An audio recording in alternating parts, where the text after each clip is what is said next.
তনুয়াদা, September মাসে শুরু হওয়ার কথা ছিল, সেপ্টেম্বর অক্টোবর থেকে আই লিগ, কিন্তু আমি রাহুল ভট্টাচার্য, এই যে যুব উন্নয়নের যিনি ম্যানেজার আছেন বা সিনিয়র টিমেরও কথা বলছিলাম, তা এখনো এআইএফএফ জানায়নি কবে থেকে খেলা, কোনো আপডেট রয়েছে কি? না, এটাই সবচেয়ে মানে পিকিউলিয়ার ব্যাপার এআইএফএফ এর। আমি সেই মেলটা আমার কাছেও এসছে যে 31 অগাস্টে TW3 টেস্ট হবে, স্টার্ট হবে 1 সেপ্টেম্বর থেকে 10 সেপ্টেম্বরের মধ্যে TW3 শেষ হবে, তারপরে সেপ্টেম্বরের 3rd উইক থেকে খেলা শুরু হবে। ইট ওয়াজ বেসিক দ্য প্ল্যান, এবং এটা অফিসিয়াল সার্কুলার এসেছিল সবাইকার কাছে। সমস্যা কোন জায়গাতে হচ্ছে, এবার আমরা কিন্তু বুঝতে পারছি না যে ধর আমি 40টা প্লেয়ার কেন রেখেছি, 45টা প্লেয়ার কেন রেখেছি, কারণ আমরা বুঝতে পারছি না TW3 তে কারা কারা পাস করবে। এটা এবারে কি হয়েছে, গতবারে ছিল যখন মার্ক ছিল, বেঞ্চ মার্ক ছিল 16, এবারে সেটাকে কিন্তু কমিয়ে দিয়ে 14.8 করেছে। সুতরাং বোন ডেন্সিটি এখানে কিন্তু, আমি জানি গতবারে আমাদের টোটাল হয়তো দুটো গ্রুপে হয়তো আমার 13 কোনো ছেলেই বাদ যায়নি, 15 আমার দুটো ছেলে বাদ গেছে, তার মধ্যে একটা মনু রাজবংশী অলরেডি 17 এখন রয়েছে, হ্যাঁ, আর একটা শুনিস, তারা কিন্তু অরিজিনাল এজের ছেলে, কিন্তু বোন ডেন্সিটিতে তারা বাদ হয়ে গেছে। এখন এই জায়গাটাতে কিন্তু আমরা এখনো কনফিউজ। যদি TW3 টেস্টটা আমরা অন টাইম করতে পারতাম তাহলে কিন্তু আমি ফাইনাল স্কোয়াডটা বেছে নিতে পারতাম, কিন্তু এআইএফএফ এর কোনো প্ল্যানিং নেই। তারা একবার সার্কুলার করছে, তারপরে চুপ করে বসে আছে এখনো অবধি যে কবে তাদের TW3 টেস্ট হবে।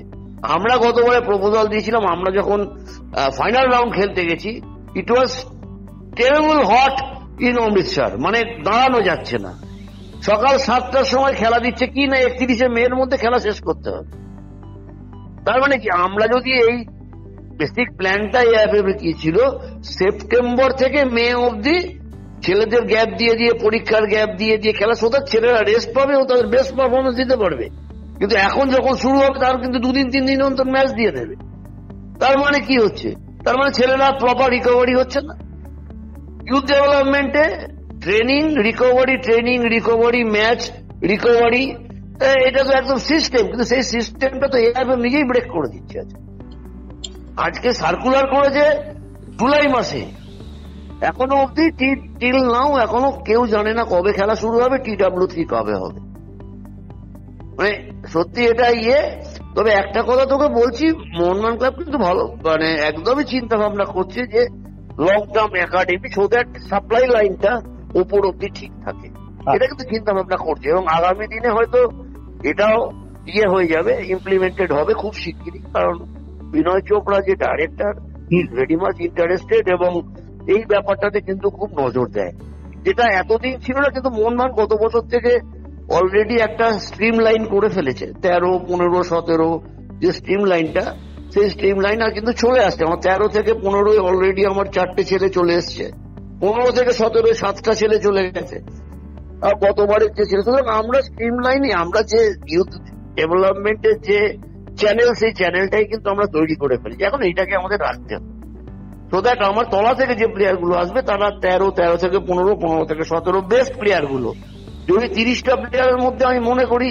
3টে ছেলে যায়, that is more than sufficient. সুতরাং সেটাই টার্গেট থাকবে আগামী দিনে। আর সবচেয়ে বড় কথা, আমার যে কোচিং স্টাফ আছে, আমার অ্যাডভান্টেজ হচ্ছে আমার দুটো ফিজিও, দুটোই কিন্তু ডি লাইসেন্স, এবং তারা এখনো অ্যাক্টিভলি তারা কোচিং এর মধ্যে রয়েছে, ঠিক আছে। প্লাস আমার যে কোচ আছে, সে শ্রীভূমির কোচ ছিল, আমার অ্যাসিস্ট্যান্ট কোচ যে আছে চঞ্চল সাহা, ও শ্রীভূমির এবারে কোচ ছিল।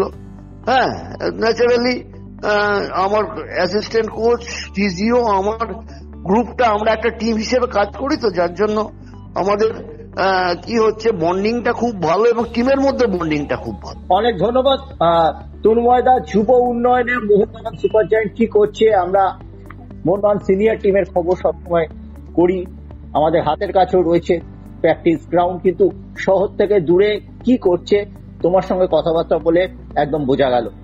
অনেক ধন্যবাদ।